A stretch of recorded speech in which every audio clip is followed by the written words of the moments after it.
Hello friends, அரசு ஊழியர்களுக்கு 3% புதிய டிஏ அகவிலைப்படி உயர்வு குறித்து 2 முக்கியமான அறிவிப்புகளை வெளியிட்டிருக்காங்க. அதை பற்றி தான் பார்க்க போகிறோம்.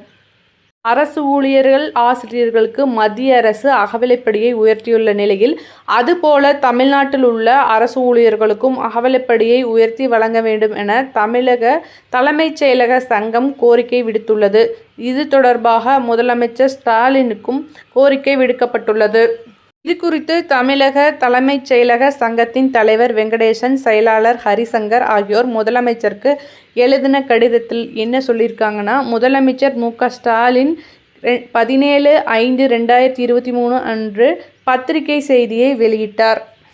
இதில் அரசு ஊழியர்கள், ஆசிரியர்களுக்கு 1/4/2023 முதல் அகவிலைப்படி உயர்வினை 38%லிருந்து 42%ஆக உயர்த்தி வழங்க ஆணையிட்டார். அது மட்டுமின்றி, எதிர்வரும் காலங்களில் மத்திய அரசு அகவிலைப்படி உயர்வை அறிவிக்கும் போதெல்லாம் உடனுக்குடன் தமிழக அரசும் அதை பின்பற்றி அரசு அலுவலர் மற்றும் ஆசிரியர்களுக்கு அகவிலைப்படியை உயர்த்தி வழங்க வேண்டும் என அறிவித்தார்.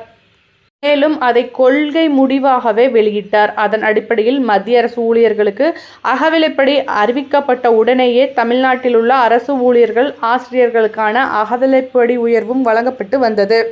தனது ஊழியர்களுக்கு கடந்த 1/7/2025 முதல் அகவிலைப்படியினை 3% உயர்த்தி 55%லிருந்து 58%ஆக வழங்கியுள்ளது.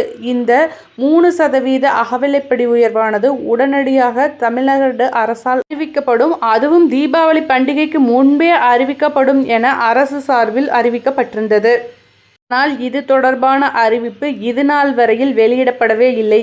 எனவே 1/7/2025 முதல் மத்திய அரசு தனது ஊழியர்களுக்கு வழங்கியுள்ள 3% அகவிலைப்படி உயர்வினை தமிழ்நாட்டில் உள்ள அரசு ஊழியர்கள், ஆசிரியர்களுக்கு உடனடியாக வழங்க வேண்டும், முதலமைச்சர் ஆணையிட வேண்டும் என கோரிக்கை வைக்கப்பட்டுள்ளது.